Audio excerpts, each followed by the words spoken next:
आपको क्या इंस्पायर करा टू जॉइन पॉलिटिक्स? राजनीति का मतलब ही समाज सेवा है। पहले जो नहीं कर पा रहे थे, लेकिन अब वो आप कर सकते हो और कर दिया भी है आपने। कई बार क्या होता है कि मैं झुग्गियों में जाती हूँ, वहाँ पर सोशल वर्क करती हूँ। हाउ डिलिमिटेशन और वुमेन एम्पावरमेंट, इनका क्या कोरिलेशन? भारत हमेशा स्त्रियों की पूजा करता आया है। अभी आरक्षण वैलिड है, ये होना चाहिए। अगर ये बिल आता तो महिलाओं का भी बराबर की हिस्सेदारी होती। जो पॉलिटिक्स है वो मेल डोमिनेटेड फील्ड है। घर से निकलते तो अपने पति को बताकर निकलते हैं हम यहाँ जा रहे हैं, हम वहाँ जा रहे हैं। Sarika Jain as a mother और Sarika Jain as a politician. वो तो जवाब मेरा बेटा अच्छे से दे पाएगा। Politics is not safe for women. इसमें कोई फर्क नहीं पड़ता, आपका अपना चरित्र कैसा है वो मायने रखता है। Welcome to the Power of Grace with Garima. This is your host Garima, and today we would like to welcome Sarika Jain, Mantri, Delhi Pradesh Bhajpa. Thank you so much for joining us today, ma'am. We welcome you on our show, The Power of Grace with Garima. Thank you so much Garima, बहुत अच्छा लगा आपने मुझे invite किया यहाँ पर। Thank you, ma'am.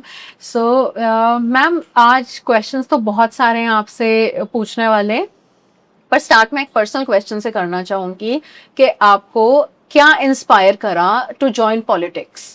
मैं शुरू से ही कुछ ना कुछ अच्छा करना चाहती थी और शुरू से ही ये भावना थी कि मैं किसी के लिए कुछ अच्छा करूं। और वैसे ही अगर आप सिंपल तरीके से करते हो तो कुछ आपका नाम नहीं होता तो लोग आपको जान नहीं पाते, पहचान नहीं पाते। लेकिन जब आप किसी प्रोफेशन में आकर, किसी इस टैग के साथ आकर कुछ काम करते तो लोग आपकी बात भी सुनते हैं और वो काम आप बहुत परफेक्टली कर भी सकते हो। तो इसीलिए मुझे ये लगता था कि मैं समाज सेवा तो करती हूँ, क्यों ना मैं राजनीति से भी जुड़ूं, क्योंकि राजनीति का मतलब ही समाज सेवा है। देखा जाए तो राजनीति का मतलब राज करना नहीं होता। असल में जो राजनीति का मतलब होता है वो समाज की सेवा करना ही होता है। क्योंकि जब सरकार नीतियां बनाती है तो वो गरीबों के लिए बनाती है, जो शोषित होते हैं उन लोगों के लिए योजनाएं बनाई जाती हैं। तो इसीलिए वो योजनाएं नीचे तक पहुंचे। राजनीति का नाम वही है कि आप राजनीति इसलिए करो कि जिससे कि जो शोषित पोषित लोग हैं उनका हम भरण पोषण कर सके। तो हमारी कंट्री में आपने बोला कि गवर्नमेंट इसीलिए पॉलिसीज बनाती है, सब होता है, जो कि पॉलिसीज बहुत अच्छी ऑन पेपर्स दिखती भी हैं। तो आपको क्या लगता है कि किस परसेंटेज तक वो एक निचले स्तर पर एक बीपीएल जो बिलो पॉवर्टी लोग हैं उन लोगों तक किस स्पीड से और कितने परसेंटेज वो पहुंच पाती है? बिल्कुल सही आपने एक क्वेश्चन किया है, बहुत अच्छा लगा मुझे आपने इस तरह का क्वेश्चन किया। देखिए, जब कांग्रेस की सरकार थी तो राजीव गांधी जी हमेशा बोला करते थे कि अगर सरकार 1 रुपया देती है नीचे तक पहुंचाने के लिए तो गरीब जनता तक सिर्फ चवन्नी ही जा पाती है। रीजन क्या था? भ्रष्टाचार बहुत था। लोग जो मंत्री संतरी थे सब वही पैसा रख लेते थे, भ्रष्टाचार करते थे और नीचे की जनता को कुछ नहीं मिलता था। लेकिन जब से भाजपा की सरकार आई है तो उन्होंने सारा जो काम किया है पारदर्शी तरीके से किया है। आपने देखा होगा जब किसानों के लिए पैसा जाता है तो वो उनके डायरेक्ट अकाउंट में जाता है। आपने देखा जब कोरोना काल में महिलाओं के अकाउंट में पैसा गया तो सीधे उनके अकाउंट में पैसा गया। मतलब कि बीच में मीडिएटर कोई नहीं, सीधा सरकार की तरफ से बैंक खातों में पैसा गया। तो इससे अच्छा क्या चीज हो सकती है कि भ्रष्टाचार ही खत्म हो गया, बीच का जो लाइन मैन था वो ही खत्म कर दिया गया, सीधा सरकार से डायरेक्ट जनता को नीचे स्तर तक पैसा जा रहा है आज। I think benefits of digital India.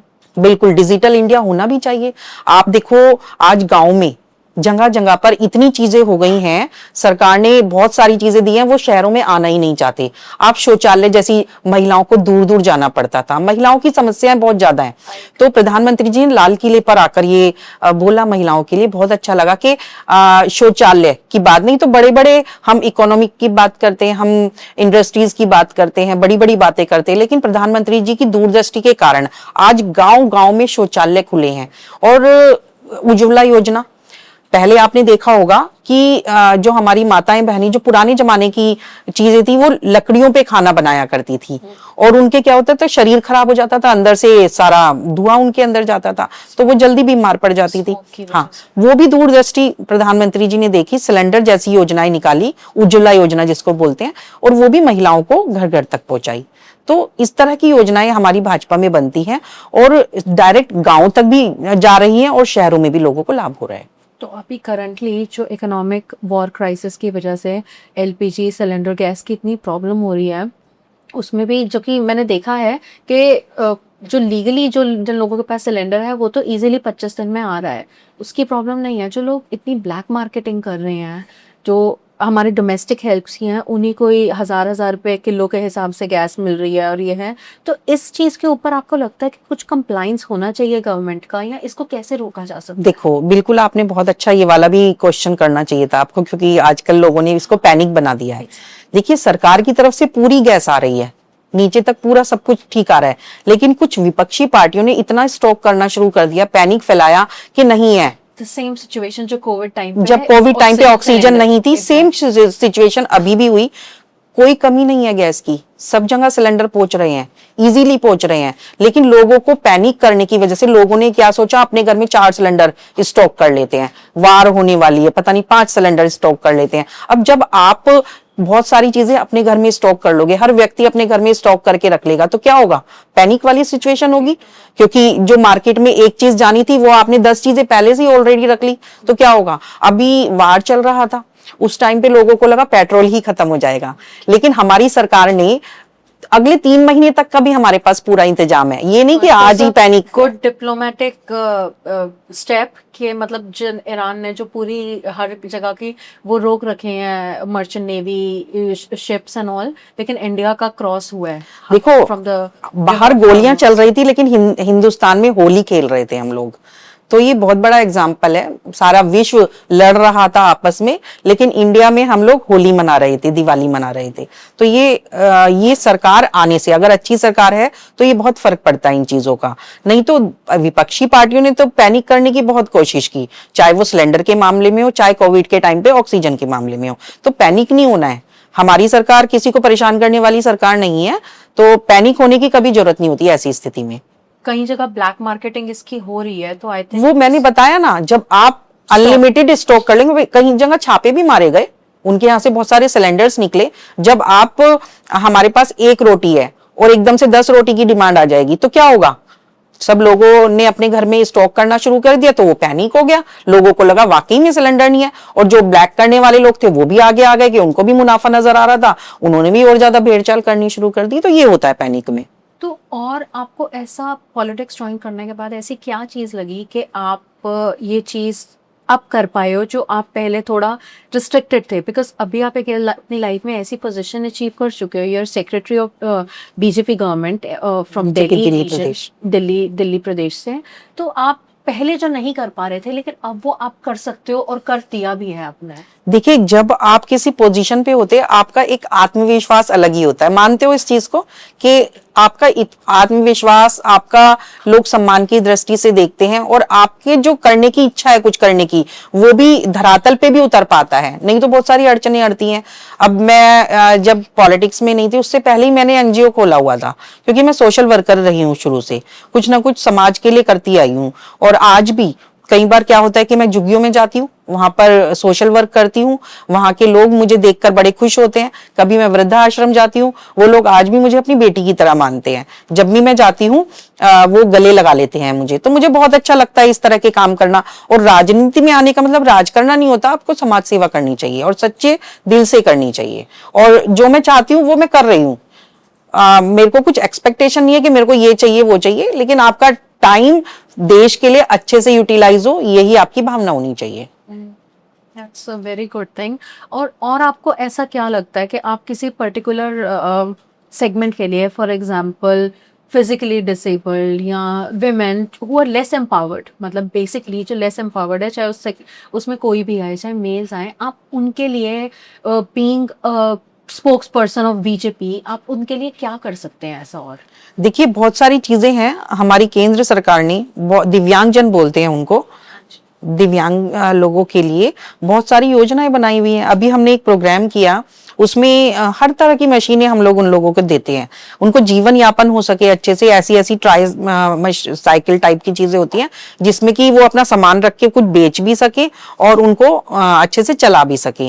हाथ की मशीनें होती हैं, पैर की मशीनें होती हैं, कान की मशीनें होती हैं, चश्मे होते हैं, इस तरह का डिसेबल्स लोगों के लिए होती हैं चीजें, तो वो केंद्र सरकार देती है। और पहले की सरकारों में योजनाएं तो बनती थी, लेकिन नीचे तक सामान नहीं पहुंच पाता था। लेकिन आज की सरकार, हम बुला बुला के लोगों को देते हैं कि कहीं हो तो आपके पास भी, मैं आपको बोलना चाहूंगी, 150,000 लोग अगर इस तरह के हैं तो आप हमारे पास भेजना, तो हम उनको भी कुछ ना कुछ चीजें जो होती हैं सरकार के द्वारा मिलती हैं वो प्रोवाइड कराएंगे। I will definitely contact you अगर ऐसा कुछ भी होता है, if I ever come across with such people. बिल्कुल, क्योंकि योजनाएं लोगों को पता नहीं होती, बहुत सारे बेनिफिट्स होते हैं।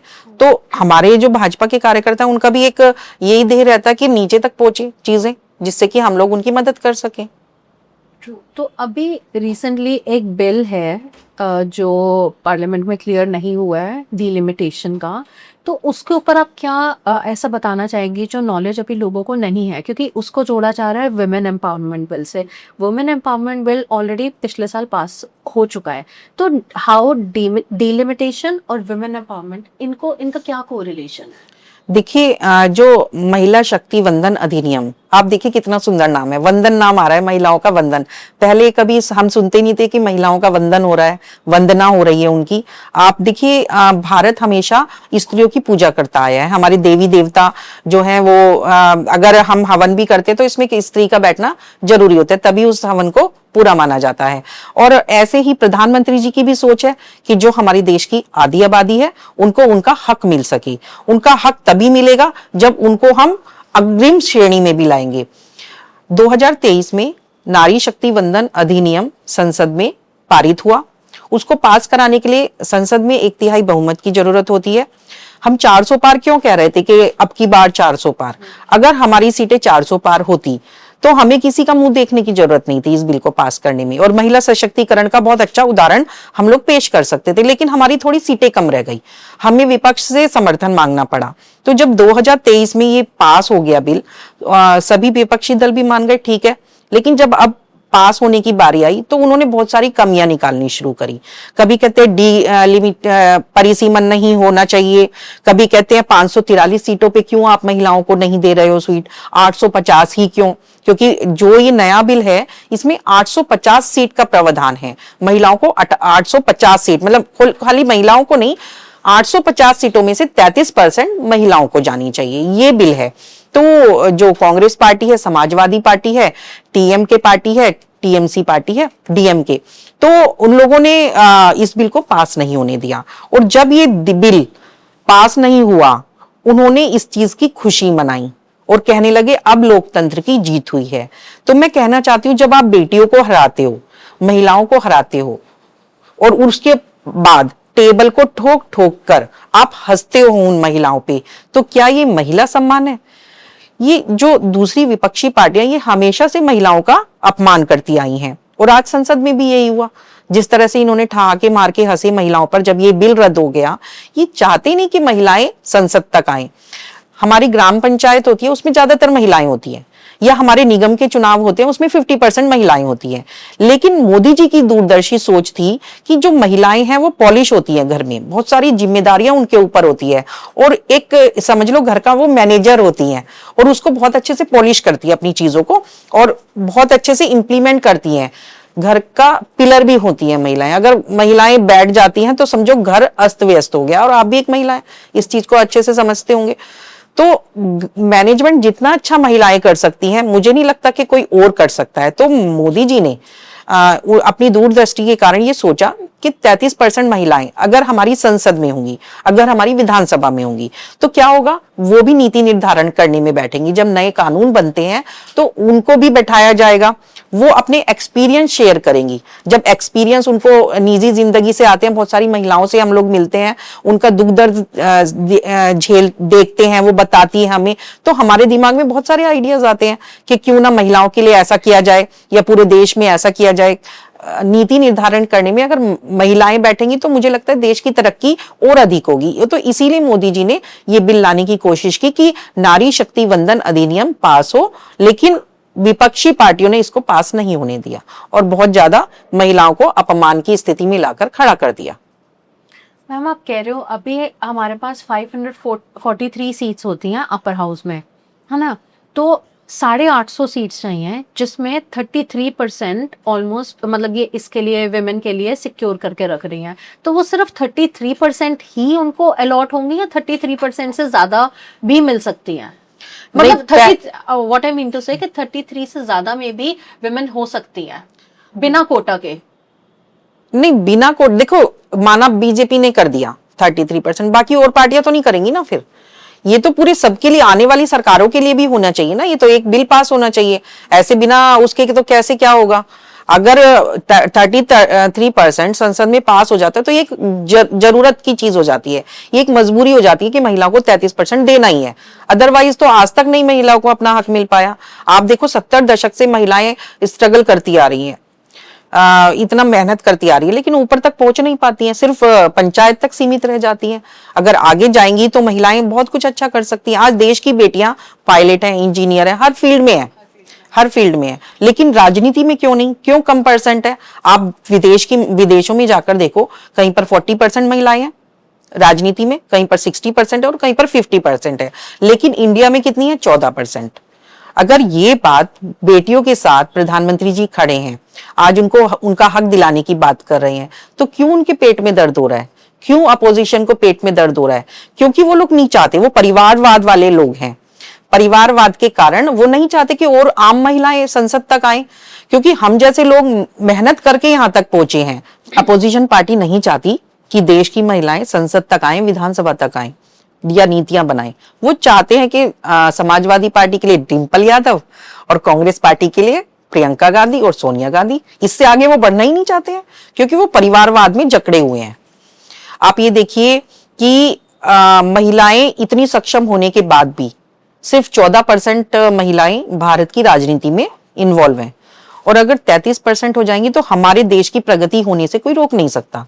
क्योंकि जहां नारी होती है वहां वो कम बजट में भी काम चला लेती है। आपने देखा होगा किचन में अगर कम बजट उसको दे दिया जाए, किचन वैसे ही चलेगी, लेकिन वो बहुत अच्छे से उसको सुव्यवस्थित कर लेती है। मानते हो इस बात को कि वो बचत भी कर लेगी उसमें से और वो किचन भी अच्छे से चला लेगी। मैं एक महिला हूं तो मैं इस चीज को जानती हूँ कि एक महीना मुझे कम बजट मिला और मेरे को किचन भी चलानी है, मेरे को बच्चे की फीस भी भरनी है, मेरे को आया भी रखनी है, काम करवाना है, मेरे को बहुत सारी शॉपिंग भी करनी है, तो वो उसको पता है कि वो मैनेजमेंट कैसे करे। और आप उसका एग्जाम्पल देख सकते हो। हमारी फाइनेंस मिनिस्टर कौन है, श्रीमती निर्मला सीतारमण जी।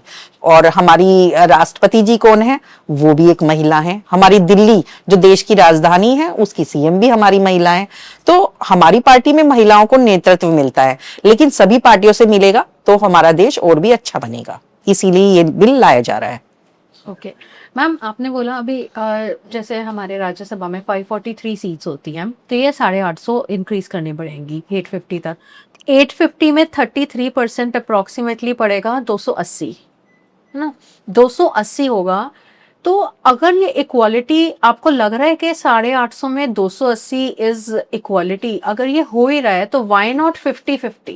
देखिए अभी तो इन्होंने 33 में रोड़े अटका दिए, तो हम तो बात 50 की कर ही नहीं सकते। हम तो कह रहे हैं 33% तो दे दो पहले, उसके बाद 50 की बात देखेंगे। अभी तो 33% तो दीजिए। तो अगर आपको लगता है कि बीजेपी गवर्नमेंट मेजॉरिटी में है, जिसमें बिल पास करने के लिए आपको ऑपोजिशन के आगे नहीं मतलब नहीं, करना पड़ा, तो ये 50-50 की इक्वालिटी हो सकती है? बिल्कुल हो सकती है। अगर देखिए 400 पार का हमने नारा दिया पिछली बार जब चुनाव हुए, हमने कहा अब की बार 400 पार, अब की बार 400 पार। अब की बार 400 पार का इसलिए नारा दिया गया था कि हमें अपोजिशन का मुंह नहीं देखना पड़ता बिल पास करने में।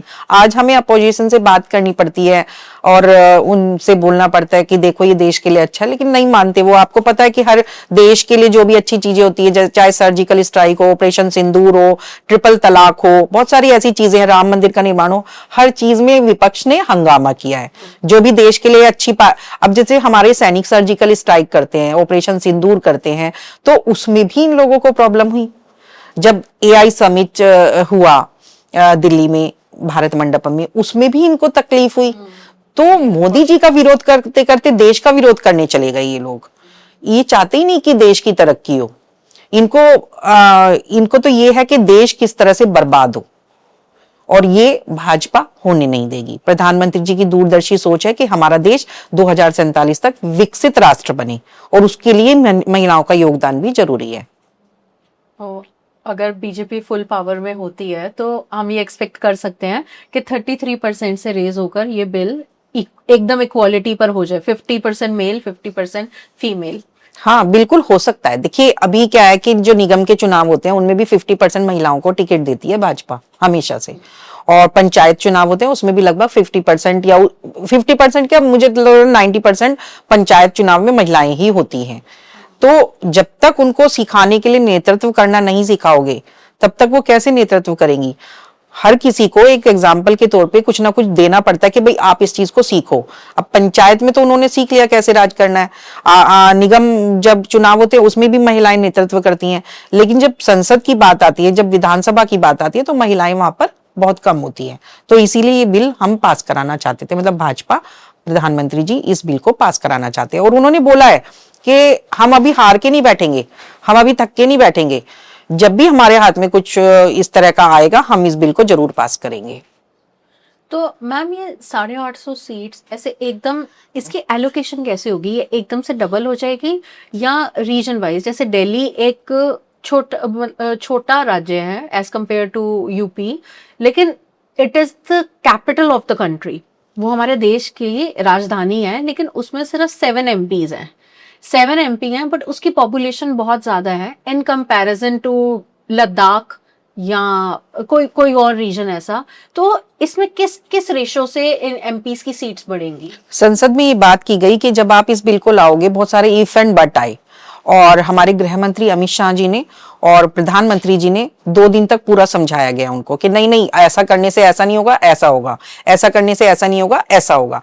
तो अब जैसे जनसंख्या ज्यादा है, क्षेत्रफल के हिसाब से नहीं, जनसंख्या के हिसाब से वो डिवाइडेशन होता कि इतनी, जैसे दिल्ली में आपने बोला कि अभी 7 सांसद हैं, तो आने वाले टाइम में 11 सांसद होते अगर ये परिसीमन होता, तो 11 सांसद होते जनसंख्या के हिसाब से। तो अच्छी चीज है। इसको कैलकुलेट करना भी तो बहुत मुश्किल है, क्योंकि दिल्ली उसके लिए जनगणना इसीलिए कराते हैं। माय क्वेश्चन इज कि दिल्ली जनगणना होगी, जैसे मैं फॉर एग्जांपल किसी दूसरे राज्य से हूँ, मेरा आधार कार्ड सब कुछ उस राज्य का है, लेकिन मैं जॉब के पर्पज से दिल्ली में आई हूँ या किसी और महानगर मुंबई वगैरह वहां शिफ्ट हुई हूँ, तो वो जनगणना में वो सेंसस कहाँ पे काउंट होगा? देखिए बहुत सारी चीजों में क्या होता है कि सरकारें कुछ लोग बिहार के दिल्ली में हैं, हाँ, कुछ यूपी, यही क्वेश्चन है आपका, हाँ, कुछ यूपी के दिल्ली में है, कई लोगों की डबल डबल वोट होती है। ठीक है, अभी एक अभियान चल रहा है जो इलेक्शन कमीशन ने चलाया हुआ है, SIR। हाँ। ठीक है, उसमें घर घर जाकर जो BLA होता है, सरकार की तरफ से BLA 1 होता है, वो जाकर एक निरीक्षण करता है कि कौन बंदे की वोट कट गई है, किसी बंदे की 2 वोट तो नहीं है, यूपी में भी तो नहीं है और दिल्ली में भी तो नहीं है, तो वो ही SIR है, उसमें काटने छाटने का काम इलेक्शन कमीशन कर रहा है अपनी तरफ से। कोई बाहर का तो नहीं है, कोई 2002 से पहले कहाँ रहता था, पूरा बारीकी से ये काम हो रहा है। और जो भी जिनकी डबल वोट है या जिनका जो बाहर से आए हुए बांग्लादेशी वगैरह हैं, रोहिंग्या हैं, हाँ, बंगाल, वेस्ट बंगाल बिल्कुल बिल्कुल वो बिल्कुल जाएंगे। देखिए हमारे देश की नियमों को बनाने का अधिकार हम अपने भारतीयों को होना चाहिए, ना कि बाहर के लोगों को। बाहर के लोगों को क्या पता हमारे देश में क्या चल रहा है? मेरे घर का मुझे पता होगा ना, बाहर के बांग्लादेशी को क्या पता होगा मेरे देश का? तो हमें निर्धारण करने के लिए हमें ही वोट देना है, बाहर के जो वोट हैं उसको इलेक्शन कमीशन कटवाने का काम कर रही है, वो जोरों शोरों से चल रहा है। मेक सेंस, क्योंकि आई थिंक इसीलिए सबको CA वगैरह बिल हाँ, से भी प्रॉब्लम, क्योंकि मेरे देश का अधिकार मुझे ही बिल बनाने का अधिकार होना चाहिए, मुझे ही उसके नीति निर्धारण का अधिकार होना चाहिए। बाहर के आए हुए बांग्लादेशी थोड़ी ना मेरे देश का संविधान बनाएंगे या देश की नीतियां बनाएंगे, भारतीय ही बनाएंगे ना। उसमें बाहर के लोगों को हम वोट डालने का अधिकार क्यों दें? क्या मतलब बनता है? लेकिन कोई केजरीवाल सरकार हो या ममता दीदी सरकार हो, वो चाहती है कि बाहर से वोट के टाइम पे हम लोगों को बुलाएं और वोट दिलवाएं और फिर जब वापस जाएं उनको टाटा बाय बाय कर दें। ऐसे नहीं होता, भारतीयों के लिए ही है ये देश और वो ही नीति निर्धारण करेंगे, वो ही वोट डालेंगे। मैम जैसे दिल्ली का आपने बोला कि 11 सीट्स हो जाएंगी, तो इससे तो ऐसा तो नहीं है कि सबको अपना अपना डर अंदर से लग रहा? हाँ, वही मैं कह रही हूँ। देखिए जो कांग्रेस पार्टी है, अगर ये डिलिमिटेशन होता है, परिसीमन होता है, तो उनको लग रहा है कि उनके पास अभी एक सीट पे बड़ा साम्राज्य है, बहुत सारे लोग हैं एक सीट पर।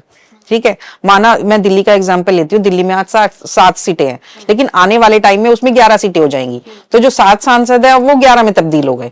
तो उन लोगों को ये डर लग रहा है, जो उनके बड़े बड़े मठ बने हुए थे, बड़े बड़े साम्राज्य बने हुए थे, वो सिकड़ के कम हो जाएंगे। तो इसीलिए वो बिल्कुल लाना नहीं चाहते, क्योंकि वो तो राज करना चाहते हैं, उन्हें जनता से कोई मतलब नहीं। अगर हम एरिया या जनसंख्या के हिसाब से उसको करेंगे तो जनसंख्या का भी फायदा है, क्योंकि उनकी जो शिकायतें हैं, उनकी जो परेशानियां हैं वो डिवाइड हो जाएंगी और वो आसानी से सॉल्व भी कर सकेंगे। अब बड़ी जनसंख्या है और बड़े क्षेत्रफल है तो 7 सांसद हैं, थोड़ा लिमिट हो गया, 11 होंगे तो वो उसमें डिवाइड हो जाएगा, वो अच्छे से काम कर पाएंगे। तो यही है, महिलाओं को भी नेतृत्व करने को मिलेगा। क्या महिला घर की चौका चूल्हे में ही लगी रहे?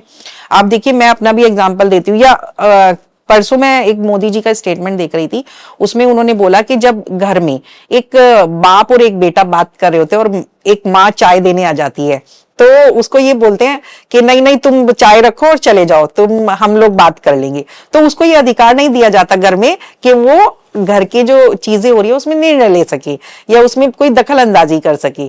तो इसी चीज को तोड़ने के लिए महिलाओं का नेतृत्व संसद में भी जरूरी है कि उनको भी सम्मान की दृष्टि से देखा जाए और उनको भी सम्मान मिल सके, ताकि वो बराबर की हकदार बने, बराबर की अधिकारी बने। ये एक बहुत सही बात है।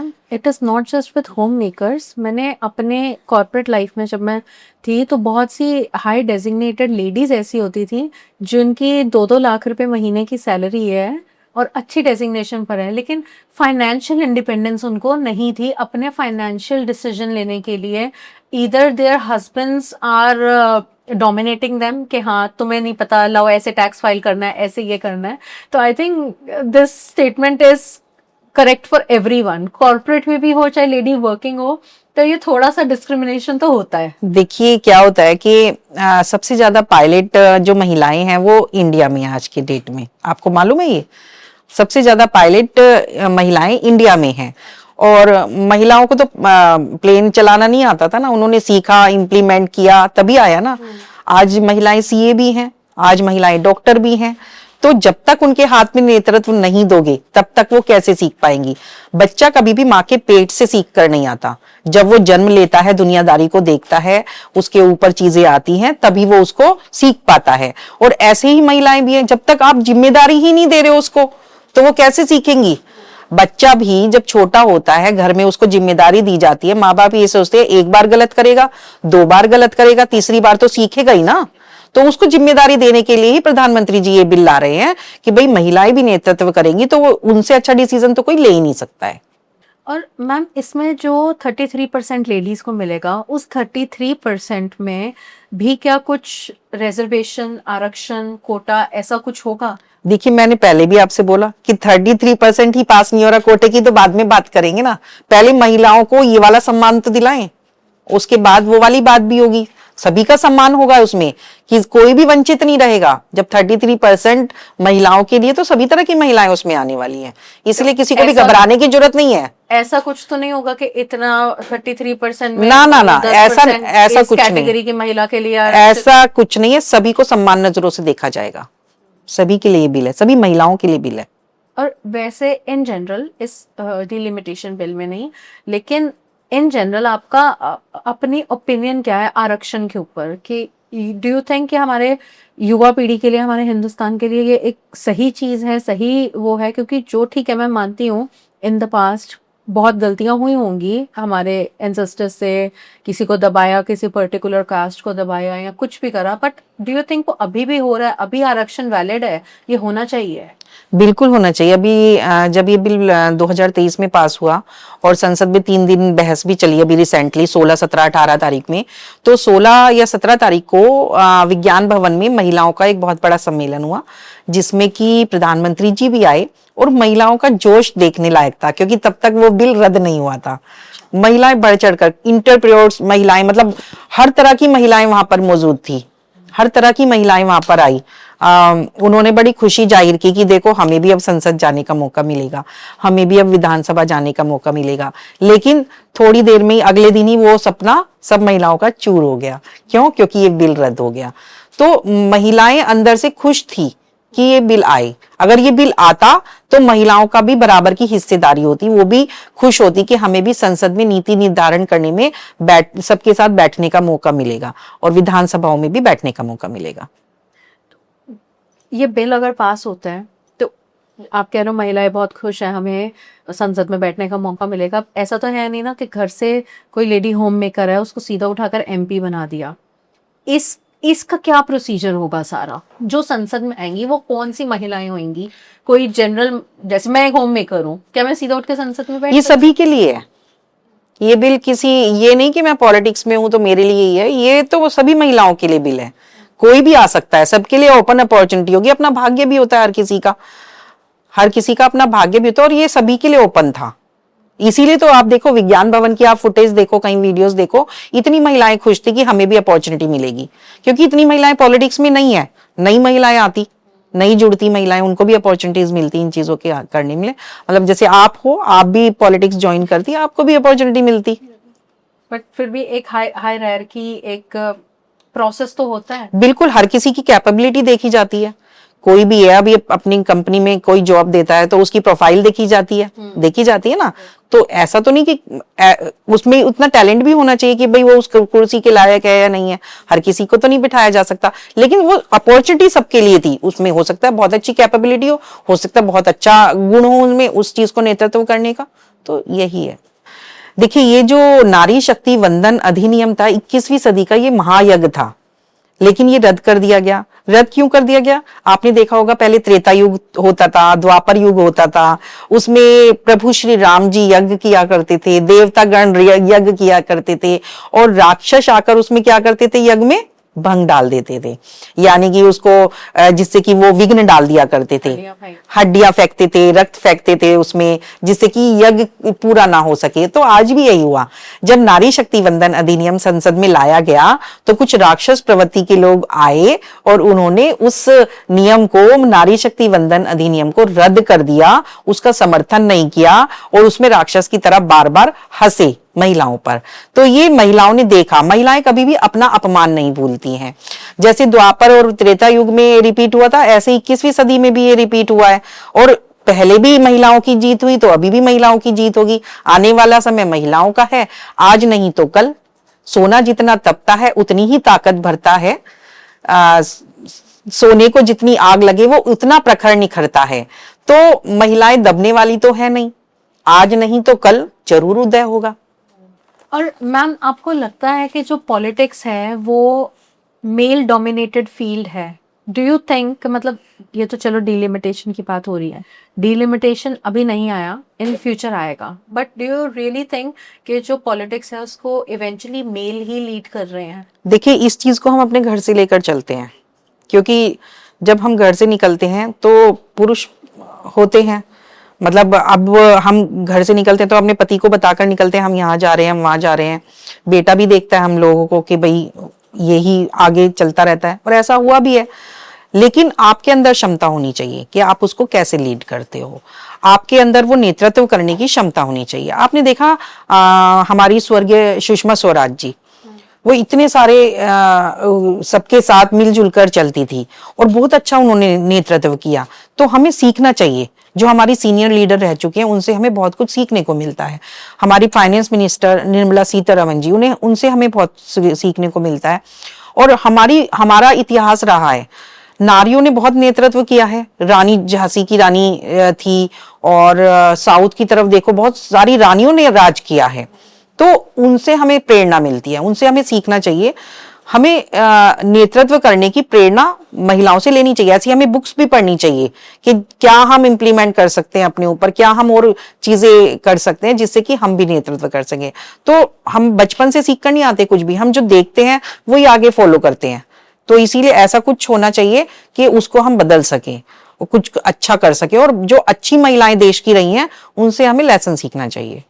जो मेल डोमिनेंस है, चाहे बीजेपी गवर्नमेंट है, बीजेपी गवर्नमेंट में भी बहुत ज़्यादा, कभी कोई फीमेल को क्यों नहीं प्रपोज किया गया फॉर प्राइम मिनिस्टर पोजीशन? ऐसा क्यों नहीं हुआ बीजेपी गवर्नमेंट? देखिए, इस चीज पे तो ऐसे बात नहीं होनी चाहिए। रीजन क्या है कि हमारी राष्ट्रपति महिला है, सबसे जो प्रधानमंत्री जी से भी ऊपर है, वही हमारी महिला है। बट वो बीजेपी अपॉइंटेड नहीं है, वो तो एक पोजीशन है, with all due respect to her position. नहीं, हमारे बीजेपी सरकार से रिलेटेड ना होने, लेकिन वो विधायक रही हैं, बीजेपी से ही तो है वो कार्यकर्ता तो बीजेपी की ही है ना। वो हमारी निर्मला सीतारमण जी बीजेपी की कार्यकर्ता हैं, रेखा गुप्ता जी बीजेपी की कार्यकर्ता हैं, मैं एक बीजेपी की कार्यकर्ता हूँ, सुषमा स्वराज जी बीजेपी की कार्यकर्ता थी। तो कार्यकर्ता को तो जिम्मेदारी दी जाती है, तो महिलाएं नेतृत्व कर रही हैं, हमें बहुत सम्मान मिलता है पार्टी में। तो मुझे लगता है कि और पार्टियों में जब उन लोगों की महिलाओं का हम दुखड़ा सुनते हैं, किसी के साथ कुछ हो गया, किसी के साथ कुछ हो गया, रोज हम आए दिन कुछ ना कुछ नई नई खबरें सुनते हैं, लेकिन बीजेपी में ऐसा कुछ नहीं है। हमें बड़ा सम्मान मिलता है और आज हमारी राष्ट्रपति भी महिला है, फाइनेंस मिनिस्टर भी महिला है, देश की राजधानी की सीएम भी महिला है और बहुत जगह संसद में भी नेतृत्व करी है, ग्राम पंचायत पे भी नेतृत्व करी है। तो 33% तो इसीलिए बीजेपी में बोला गया कि 33% आएगा तो और महिलाओं की दावेदारी बढ़ेगी उसमें।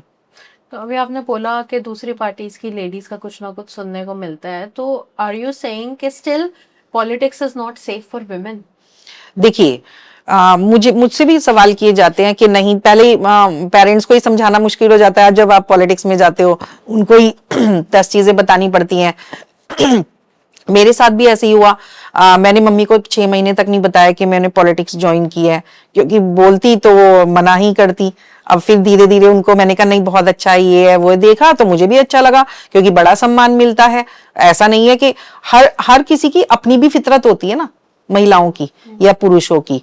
आपको कैसे चलना है, आपकी अपनी डिग्निटी कैसे संभालनी है, आपको अपनी गरिमा कैसे संभालनी, वो तो आपके ऊपर डिपेंड करता है ना, वो सामने वाले के ऊपर नहीं डिपेंड करता है। वो आपके अपने ऊपर, आपको कैसे स्वाभिमान से रहना है, आपकी अपनी पोजीशन की गरिमा का ध्यान रखना है, कुछ गलत नहीं करना है लाइफ में। तो ये चीजें तो आपके ऊपर डिपेंड करती है। इसमें पॉलिटिक्स हो, कॉर्पोरेट लाइफ हो, इसमें कोई फर्क नहीं पड़ता। आपका अपना चरित्र कैसा है वो मायने रखता है। Good point. और मैम, जैसे डिलिमिटेशन एक बार इम्प्लीमेंट हो जाता है, which we hope and pray, being a women specially, तो उस पे जो वुमेन रिजर्व्ड सीट्स होंगी वो फिक्स रहेंगी या वो रोटेट होती रहेंगी? नहीं, वो तो 33% एक बार आ गया तो आ गया। नहीं नहीं नहीं, माय क्वेश्चन इज कि जैसे दिल्ली में 7 एमपी हैं, तो दिल्ली कि नॉर्थ वेस्ट की सीट जैसे किसी महिला को मिल गई, तो क्या वो हमेशा वही सीट लेडी की ही रहेगी या वो इलेक्शन कमिशन के पास राइट देखिए, होता है? वो इलेक्शन कमीशन के पास राइट होता है। अच्छा, वो तो सरकारी तंत्र है। हम एक दूसरी संस्था है, हम पार्टी हैं, लेकिन वो सरकारी जो संस्था होती है इलेक्शन कमीशन, वो उसके अंडर में होता है। वो चाहे तो सारी पुरुषों की कर दे, वो चाहे तो सारी, मतलब अपने हिसाब से वो रोटेट करते हैं। मतलब किन ग्राउंड्स पर ये होती है? वो देखते हैं संख्या के हिसाब से, जातिगत के हिसाब से, कहाँ पर कौन सा चीज लीड करनी चाहिए, कहीं एससी है, कहीं महिला है, कहीं पुरुष है, वो इस तरह से निर्धारित होती है। Okay okay. तो मतलब जब वो इलेक्शन कमीशन की वजह से उनकी की तरफ से उनकी इंस्ट्रक्शंस आती हैं कि ये महिला की है, ये हाँ बिल्कुल, है, तो फिर पार्टी अपना पर्टिकुलर कैंडिडेट, पार्टी फिर अपना कैंडिडेट वहां पर खड़ा करती है, चाहे वो महिला की सीट हो तो महिला, एससी हो तो एससी, पुरुष हो तो पुरुष, जर्नल हो तो जर्नल। ठीक है ठीक है। तो डिलिमिटेशन को छोड़कर इसके अलावा आप मेरे को अपनी पार्टी का या सेंट्रल गवर्नमेंट की ऐसी 3 पॉलिसीज आप मेरे को बताते हैं जिससे डायरेक्ट वुमेन को की ग्रोथ में फायदा हुआ है। सबसे पहले तो लखपति दीदी ने योजना ने, सरकार ने 1-1 लाख रुपया महिलाओं को दिया, जो गरीब महिलाएं थी, गांव में रहती थी, तो उनको हेल्प पहुंची। डायरेक्ट महिलाओं के लिए है वो। मातृवंदन महिलाओं के लिए पूछा है तो मैं तो बहुत सारी बता सकती हूँ, लेकिन आपने 3 पूछे तो मैं 3 ही बता रही हूँ। और भी बता सकते। मातृवंदन क्या है कि जो गर्भवती महिलाएं होती हैं उनके लिए पोषक आहार डायरेक्ट उन तक पहुंचता है। क्योंकि देखिए, एक मिडिल क्लास के पास सब कुछ होता है, लेकिन जो गरीब महिलाएं होती है, मजदूर महिलाएं होती हैं, मेन सरकार का टारगेट क्या होता है, जो अंत्योदय यानी कि अंतिम व्यक्ति है उस तक भी योजनाएं पहुंचे। तो वही काम हमारी सरकार करती है। प्रधानमंत्री जी की दूरदृष्टि है कि वो इस तरह की योजनाएं लागू करते हैं कि दूर तक वो चीज पहुंचे। तो मातृवंदन योजना हो गई, उज्ज्वला योजना हो गई। सिलेंडर खाली किचन में कौन काम करती है, महिलाएं काम करती हैं, तो उज्ज्वला योजना महिलाओं तक पहुंच रही है। शौचालय क्यों बनाए गए? पुरुष का तो मैं नाम नहीं ले रही, लेकिन गांव में क्या होता था, शौचालय नहीं होते थे और महिलाओं घंटों इंतजार करके दूर तक जाती थी। उनको शर्म भी आती थी कि खुले में ना करें, कुछ ऐसी ओट देखती थी कि वहां पर शौचालय के लिए जाएं। तो इस तरह से शौचालय की योजना हो गई। और मुद्रा योजना में उनको ऋण दिया गया ताकि वो अपने काम को स्थापित कर सके और नया स्टार्टअप खोल सके, उसके लिए बहुत मदद दे रही है सरकार। और हो गया लखपति दीदी, हो गया ड्रोन दीदी। लखपति दीदी का मैंने जब भी इधर क्या कहते हैं अपने दिल्ली एनसीआर में जो भी मेले लगते हैं दिवाली के टाइम पे, वो सब लखपति दीदी वाली ही ज्यादातर उस पे लेडीज, वो जिनको लाभ मिला होता है सरकार से, तो उनको एक प्लेटफॉर्म भी मिल जाता है, वो सब उनको देख भी पाते हैं और उनका प्रचार करना हमें अभी हमारे यहाँ दिल्ली में स्वदेशी मेले लगाए गए। हाँ। स्वदेशी मेलों में क्या हुआ कि जो महिलाएं घर में काम करती थी, कुछ चीजें छोटी छोटी बनाती थी, उनको प्रमोट करने की वजह से हमने उनको प्लेटफॉर्म दिया, हमने जगह दी और वहां जाकर उन्होंने अपने स्टॉल लगाए। और क्या होता है कि जब और आम पब्लिक आती है तो उनका नंबर भी लेकर जाती है, किसी को बताती भी है कि यहाँ पर ये सामान मिलता है, तो उनका और प्रमोशन होता है। तो उनको लोन भी मिल गया, उनको स्थान भी मिल गया और उनकी हेल्प भी हो गई सरकार की तरफ से। और भी अनगिनत योजनाएं हैं जो सरकार डायरेक्ट महिलाओं के लिए दे रही है। डायरेक्ट खातों में पैसे, बहुत बड़ा एग्जांपल, जब कोरोना काल था, खाने को पैसे नहीं थे महिलाओं के पास या घर गृहस्थी में, डायरेक्ट पैसा सरकार ने उनके खातों में डलवाया। और राशन योजना, जब गरीबी थी, कोरोना में कोई मतलब कमाने का साधन नहीं था, सब कुछ व्यापार भी बंद पड़े थे, तो मोदी जी डायरेक्ट राशन की दुकानें खुली हुई थी, उनको गेहूं चावल सब कुछ मिल रहा था, कोई भूखा नहीं सोया भारत में। बाहर के देशों में बड़ी खराब हालत हुई कोरोना काल में, लेकिन भारत में आपदा को अवसर बनाया गया, सबको वहीं बैठे बैठे सब चीज दी गई। और मैम आपको क्या चीज, आपने अभी बताया कि आपने पॉलिटिक्स क्यों ज्वाइन करी, क्योंकि राजनीति राज करना नहीं होता, ये सब आपने बताया, but what is keeping you here? आपको इधर क्या चीज है जो इसमें अभी भी बांध के रखी हुई है कि हाँ मुझे ये काम कंटिन्यू करना है? क्योंकि कई बार हम देखते हैं हमारे किसी चीज में इंटरेस्ट आता है, पैशन के लिए हमने कुछ टाइम तक कर ली, लेकिन लगता है अच्छा ठीक है अब हो गया बस, अब मुझे यहाँ से ये छोड़ना है। तो आपको ऐसी क्या चीज है जो अभी तक इसमें अट्रैक्ट कर कर और बांध के रखी? देखिए, कई बार हमारे पास बहुत नीडी लोग आते हैं, बहुत जरूरतमंद लोग आते हैं, और अभी तो मैं इतनी बड़ी पॉलिटिशियन नहीं हूँ, बहुत छोटे, मैं अपने आप को नर्सरी क्लास में समझती हूँ, नहीं तो मतलब जैसे मेरी स्टार्टिंग शुरू हुई है मैं तो यही समझती हूँ। तो जब हमारे पास कोई नीडी लोग आते हैं, जरूरतमंद लोग आते हैं, तो हम उनकी मदद कर पाते हैं। राजनीति में आने का एक यही फायदा है कि हम उनकी मदद कर पाते हैं। तो यही चीज मुझे बांधे रखती है कि बड़े जिज्ञासा के साथ हमारे पास लोग आते हैं, दीदी ये काम हमारा हो जाएगा, दीदी हमारी पेंशन बन जाएगी, या हमारे बच्चे का ये प्रॉब्लम है, इसको बीमारी है, ये हॉस्पिटल में हो जाएगा। तो जब हम किसी को बोलते हैं, रिकमेंड करते हैं, तो वो हमारी बात थोड़ा इजीली सुन लेते हैं और हम उनकी मदद कर पाते हैं। तो यही चीज मुझे राजनीति में बांध कर रखती है कि मैं किसी की मदद कर पा रही हूँ। तो मैम ऐसा एक आम महिला दिल्ली से कोई वो ऐसा चैलेंज फेस करती है जिसको एज अ पॉलिटिशियन आपको लगता है आप उनका इशू रिजॉल्व कर पाते हो? हाँ बिल्कुल, देखिए जब हम झुग्गियों में जाते हैं तो वहां पर बहुत सारी महिलाओं में टैलेंट होता है लेकिन वो कुछ कर नहीं पाती, तो वो हमसे बोलती है दीदी हमें कुछ ऐसा प्लेटफॉर्म दे दो कि हम अपने घर में जीविका कमा के ला सके, ताकि मैं हस्बैंड के काम में भी भागीदारी कर सकूं और अपना कुछ एक अलग पहचान बना सकूं। क्योंकि हर जगह पे टैलेंट होता है, जरूरी नहीं कि वो आपको कोठियों में ही मिलेगा, झुग्गियों में भी बहुत टैलेंटेड महिलाएं होती हैं। तो तब मुझे बड़ा अच्छा लगता है जब महिलाएं मुझसे बोलती हैं, तो मैं उनकी मदद करने के लिए उनको, जैसे मुद्रा लोन है वो भी दिलवाने की, मैंने काफी लोगों को दिलवाया है, वो भी दिलवाते हैं, तो बड़ी खुशी मिलती है। वो अपना छोटा सा, चाहे छोटा सा ही व्यापार खोले अपना, लेकिन वो आत्मनिर्भर बनना चाहती है महिलाएं, और मैंने काफी लोगों को ये दिलवाया भी है और आज वो काम भी कर रही हैं। तो ये एक बहुत अच्छा है चीज जो मुझे अच्छी लगती है। और as a female in politics आपने पर्सनल लेवल पे कोई ऐसा चैलेंज फेस करा है जो सिर्फ फीमेल को ही इशू है उससे, मतलब फीमेल इशू कुछ भी? नहीं, मेरे को देखो चैलेंजेस तो, चुनौतियों के बिना तो कुछ है ही नहीं। चैलेंजेस तो आएंगे लाइफ में, मरते दम तक आएंगे। आप में कैपेबिलिटी होनी चाहिए उनको सॉल्व करके आगे बढ़ने की।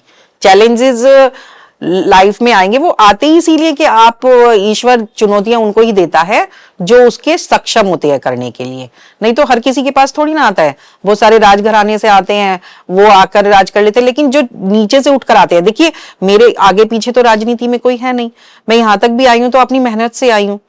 तो चुनौतियां तो बहुत आई होंगी, ऐसे तो नहीं कि मैं यहाँ पर इजीली आ गई हूँ। चुनौतियां आई, लेकिन उनको सॉल्व करो और आगे बढ़ो। पीछे मुड़ के देखेंगे तो आगे नहीं बढ़ पाएंगे, इसलिए आगे देखना है तो आगे का काम करते रहो, बढ़ते रहो, बस परेशान नहीं होना। आपके चैनल के माध्यम से महिलाओं को भी बोलना चाहती हूँ कि चुनौतियां रास्ते में बहुत आएंगी, लेकिन आपको पॉलिश होकर आगे बढ़ते रहना है, हार नहीं माननी है, डिग्निटी संभाल कर रखनी है, गरिमा संभाल कर रखनी है, आत्मसम्मान बढ़ा के रखना है और स्वाभिमान के साथ आगे बढ़ते जाना है। और अभी आपने बोला कि आपकी फैमिली में कोई भी मतलब पॉलिटिक्स में नहीं है, तो आप अपना पॉलिटिकल करियर और अपनी पर्सनल लाइफ कैसे बैलेंस करते हो? बहुत अच्छा क्वेश्चन है। शुरू शुरू में तो हस्बैंड भी बोलते थे, अच्छा मैं सोशल मीडिया हेड थी महिला मोर्चा में स्टार्टिंग में, मतलब मंडल में भी मैंने काम किया, फिर जिले की प्रवक्ता बनी मैं, जिले में महिला मोर्चा की प्रवक्ता बनी मैं, और उसके बाद मैं दिल्ली प्रदेश की महिला मोर्चा की सोशल मीडिया हेड बनी। तो जब मैं फोन में ही कुछ ना कुछ करती रहती थी तो हस्बैंड इरिटेट होते थे, हस्बैंड कहते थे अच्छा सोशल मीडिया चल रहा है, तो वो टोंटिंग भी हमको सुननी पड़ती थी। बेटे को कुछ पढ़ाना होता, बेटा अभी बस थोड़ा सा ये कर लूं फिर आपको मैं ये करती हूँ। तो कहीं ना कहीं घर वाले भी थोड़ा डिस्टर्ब होते हैं जब हम दूसरी लाइन में काम करते हैं। तो ऐसी बहुत सारी चीजें आती हैं। शुरू शुरू में तो वो गुस्सा भी होते थे, परेशान भी होते, लेकिन हमने हार नहीं मानी। हमने वो काम भी मैनेज किया घर का, हमने बाहर का काम भी मैनेज किया। लेकिन जैसे जैसे हम लोगों ने अपना जो टैलेंट अंदर का था वो दिखाना शुरू किया, तो वो भी सेटिस्फाई हुए कि हाँ हमने जिम्मेदारी दी तो उन्होंने किया, हमने थोड़ी फ्रीडम दी तो उन्होंने किया। तो आज मैं घर भी बहुत अच्छे से संभालती हूँ और राजनीति में अच्छे से संभालती हूँ, तो कोई दिक्कत नहीं आती। चुनौतियों का सामना करो और आगे बढ़ो, सब महिलाओं को मैं यही बोलना चाहती हूँ। तो मैम हमारे पड़ोसी देश नेपाल में अभी न्यू पीएम बने, उनके बालेंद्र शाह, जो he is in his early 30s actually. उनको जेनजी प्राइम मिनिस्टर लीडर बोला जा रहा है कि वो बहुत अच्छी अच्छी पॉलिसीज लेकर आ रहे हैं। उन्होंने क्या कहते हैं वीआईपी ट्रीटमेंट खत्म कर दिया है। उन्होंने सबके लिए ट्रांसपेरेंसी रखी है कि कोई पॉलिटिशियन हो, कुछ भी अगर कोई वो ट्रैफिक नियम का उल्लंघन कर रहा है तो उनकी गाड़ी रोक दी जा सकती है, इंक्लूडिंग हिमसेल्फ। उनको अपनी प्रॉपर्टी का सब देना। तो उनके बारे में आप क्या कहना चाहेंगी? He is such a young person. आपको लगता है कि ऐसा हमारे हिंदुस्तान में भी होना चाहिए? देखिए जेनजी का बहुत बड़ा रोल होता है, और आपने नेपाल में उदाहरण देखा उसका, और आपने बोला कि उन्होंने बहुत अच्छी अच्छी पॉलिसीज भी बनाई हैं। उन्होंने बोला कि रेड लाइट वाली गाड़ियां, मतलब वीआईपी कल्चर को खत्म करना। तो सबसे पहले प्रधानमंत्री जी जब आए उन्होंने लाल बत्ती को हटाया, उन्होंने वीआईपी कल्चर खत्म किया। आपने देखा होगा पहले हर विधायक की गाड़ी पे लाल बत्ती हुआ करती थी, लेकिन आज आप देख रहे हैं सिर्फ एम्बुलेंस पे होती है। तो एम्बुलेंस पे तो जरूरी है, क्योंकि जीवन रक्षा के लिए एम्बुलेंस पे या पुलिस की गाड़ी पे लगानी जरूरी होती है। आपने बोला कि उन्होंने बोला, जो नेपाल के प्रधानमंत्री बने हैं, उन्होंने बोला कि सिक्योरिटी में सिर्फ 5 लोग होंगे, इससे ज्यादा नहीं, चाहे मैं ही क्यों ना हूं। तो ये भी बहुत अच्छी चीज है, ऐसा होता भी है, और देश के लिए जो चीज अच्छी है वो करनी चाहिए, मैं उसका समर्थन करती हूँ। अच्छी चीज है, जो देश के लिए अच्छी है वो चीज करनी चाहिए। और एक पर्सनल क्वेश्चन मैं आपसे पूछना चाहूंगी, which is Sarika Jain as a mother और Sarika Jain as a politician. देखिए वो तो जवाब मेरा बेटा अच्छे से दे पाएगा कि मैं अच्छी मदर हूं या नहीं, अच्छी वाइफ हूं या नहीं। लेकिन हाँ, मैंने जो भी भूमिका निभाई है बहुत ईमानदारी से निभाई है, बहुत शिद्दत से निभाई है। मैं बेटा मेरा बेंगलोर रहता है और उसका बर्थडे था अभी 17 अप्रैल को, बेटा नहीं था। Happy birthday. Thank you. तो मैंने उसको बोला कि बेटा वीडियो कॉल पे हम केक काट लेंगे। उसने बोला नहीं मम्मी, ये कोई जरूरत नहीं है। उसने मुझे खुद बोला मम्मी आप जुग्गियों में जाओ, मेरे नाम का केक काट दो, मैं वो वीडियो देख लूंगा। तो मैंने यही किया, मैं जुग्गियों में गई, बच्चों के लिए मिठाइयां ले गई, कुछ स्नैक्स ले गई और साथ में केक काटा, उनके साथ मिलकर सेलिब्रेट किया। तो मेरा बेटा भी खुश हुआ और मैं भी खुश हुई। अब जब पत्नी का पार्ट निभाना होता है तो भी मैं अपनी पूरी जिम्मेदारी निभाती हूँ, जब मेरे को बेटी का पार्ट अदा करना होता है तो भी मैं अपनी पूरी जिम्मेदारी, क्योंकि मैंने बोला ना संसद में, आप स्टार्टिंग से हमने लास्ट में आपको बताती हूँ संसद में क्यों महिलाओं का 33% होना चाहिए, क्योंकि वो अपनी सारी भूमिकाओं को बहुत अच्छे से निभाने में सक्षम होती हैं। और मैं भी घर भी अच्छे से संभालती हूँ, बाहर भी राजनीति भी अच्छे से संभालती हूँ, सोशल में भी जाती हूँ, जो भी धार्मिक कार्यक्रम होते हैं बाहर उसमें भी इन्वॉल्व रहती हूँ। तो बल्कि मुझे अच्छा लगता है ये सब चीजें।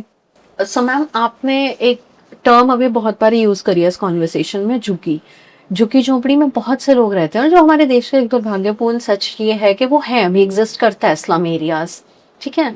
लेकिन अभी आपने पहले बोला कि प्रधानमंत्री मोदी जी का एक विजन है कि 2047 तक हमारा देश एक विकसित राष्ट्र बने, जो कि हम बचपन से पढ़ते आ रहे हैं कि ये डेवलपिंग कंट्री है, India is a developing nation, और फ्यूचर में we would love to hear कि ये एक डेवलप कंट्री है। डू यू रियली थिंक कि 2047 तक ये स्लम्स, झुग्गी, ये सब कुछ मतलब ऐसा होगा कि ये पास्ट में था?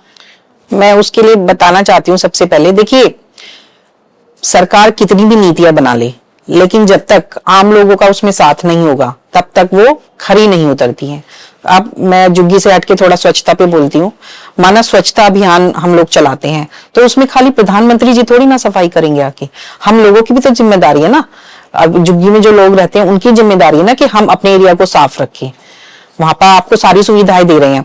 अब आपने झुग्गियों की बात की, प्रधानमंत्री जी ने जगह जगह पर ऐसी बिल्डिंग्स, आवास योजना जिसको बोलते हैं, वो बहुत बड़ी मल्टी स्टोरी बिल्डिंग्स झुग्गी वासियों के लिए बनाई है कि वो अपनी झुग्गियां छोड़कर, उनसे इस तरह की कुछ टर्म्स कंडीशन होती है कि झुग्गी छोड़कर वो फिर उनको फ्लैट दिया जाता है, और बहुत सारे लोग उसमें शिफ्ट भी हुए हैं, और उन लोगों को बड़ी खुशी भी है कि हमें एक अच्छा माहौल मिला। क्योंकि झुग्गियों में क्या होता है, कई बार गाली गलौज भी होता है, मार पिटाई होती है, उस तरह की प्रवृत्ति, बच्चे जो हमारे जो टैलेंटेड होते हैं उनका टैलेंट भी आगे नहीं आ पाता, क्योंकि उनकी परवरिश उस टाइप से हुई होती है।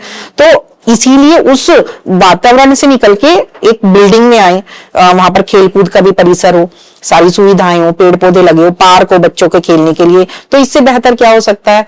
तो झुग्गी धीरे धीरे कम हो रही है, क्योंकि जो चल रही है, जहां झुग्गियां थी वहीं मकान, यानी कि झुग्गियां से लोग बिल्डिंग्स में शिफ्ट हो रहे हैं, और बहुत सारे एग्जांपल्स हैं, आपको खुद भी जाकर देखना चाहिए, आपको बहुत अच्छा लगेगा, और लोग तारीफ भी करते हैं, जो जो शिफ्ट हुआ है वहां पर वो तारीफ करते हैं।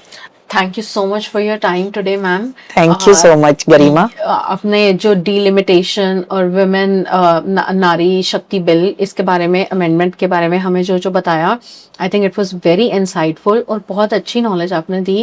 एंड अगर किसी को कुछ क्वेश्चन है तो you can comment it and ask us. हम कोशिश करेंगे कि मैम को एक बारी फिर से उनसे पूछकर आपको रिप्लाई करें, क्योंकि it is coming directly from the official source, क्योंकि मैम मंत्री हैं दिल्ली बीजेपी से। तो thank you so much for your time today ma'am. Thank you so much Garima ji, आशा करते हैं दोबारा फिर मिलेंगे। Thank you.